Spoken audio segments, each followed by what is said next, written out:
Pagkasabik, tuwa at galak.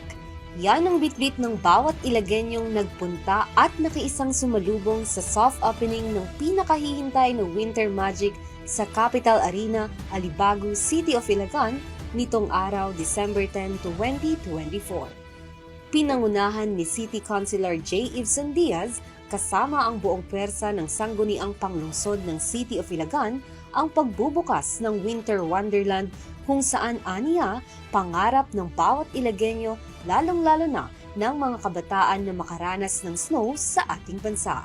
Kaya naman, sa pamumuno ni Mayor Jose Marie J. Diaz at ng lokal na pamahalaang lungsod ng Ilagan, nakipag-ugnayan ito sa Winter Magic Philippines para gawing posible ang inaasam-asam na winter at snow experience. Dagdag pa ni City Councilor J. Diaz, pinapahalagahan ng syudad ng Ilagan ang pagbibigayan, pagmamahalan at pagkakaisa ng bawat Ilaguenyong mamamayan para sa pagsalubong at pagdiriwang sa nalalapit na Kapaskuhan. With the power vested on me by the local government unit representing Mayor J. Diaz, I, Councilor J. Ibson Diaz, declare the Winter Magic Philippines in the City of Ilagan open!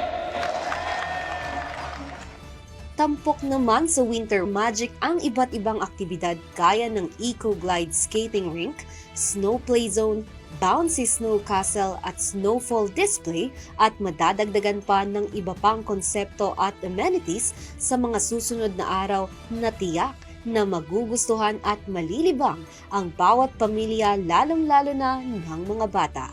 Samantala, inaanyayahan ng lahat lalong-lalo na ang bawat pamilya at kabataang magpunta, mag-enjoy at maranasan ang saya at sigla ng City of Ilagan, Paskuhan Village kung saan makikita ang Winter Magic amenities, amusement park na bukas mula alas 5 ng hapon hanggang alas 12 ng gabi.